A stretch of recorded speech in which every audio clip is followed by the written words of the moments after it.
Meet Mirin Fader. From tracking LaMelo Ball to covering NBA at The Athletic, I remember watching LaMelo Ball shoot basket after basket before practice in a tiny gym in the sleepy town of Prienai, Lithuania, in 2018. He was trying to find his rhythm, beginning by standing directly under the hoop and inching farther and farther out. He held up his release, and his fingertips cupped down with ease, as if he were back home in Chino Hills, California. I kept thinking, he needs this ritual. Nothing else was familiar. Not the food. Not the snow. Not the language. His father, LaMelo Ball, had just pulled him out of high school and sent him to compete professionally overseas, forfeiting his college eligibility.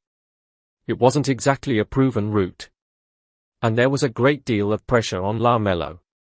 Would he live up to the hype of his older brother, Lonzo Ball, then a rookie for the Lakers? How would he fare against grown men in a completely different environment? I knew then, sitting in the stands in that modest Lithuanian gym, that I was much more interested in telling the full scope of Ball's story, and the stories of other NBA superstars, through a human interest lens, rather than a purely basketball lens. I've always been more interested in the head and the heart than anything physical.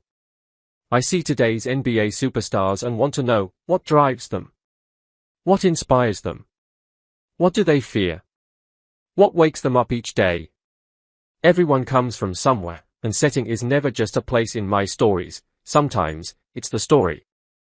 LaMelo is a budding star now for the Charlotte Hornets, and I've grown a lot as a writer since following him around the globe, from Lithuania to Wollongong, Australia, the following year in 2020, before he was drafted number 3 overall. I'm still chasing my dream, too, writing human interest stories, just as I did at my previous publications, as a senior writer at The Ringer and a staff writer both at BR Mag and the Orange County Register. I am hoping to bring you stories now at The Athletic, not just about who is dominant on the floor, but who is interesting off of it. I wrote a book on Giannis Antetokounmpo in 2021 and followed that up with a book on Hakeem Olajuwon in 2024, one of Antetokounmpo's biggest inspirations. I am at work on my third book, a biography of Larry Bird. I'm from Los Angeles, but that doesn't mean I can't tell a layered story that Celtics fans want to read. I try to approach stories with a sense of empathy and attention to detail, writing, for instance, about Cade Cunningham overcoming a feeling of what he called imposter syndrome to lead his team to a magical season, or Jalen Williams proving himself again and again to becoming a franchise player for OKC, or DeMar DeRozan finding solace and even joy as he speaks openly about his mental health struggles. There has never been a more fascinating time for storytelling in the NBA.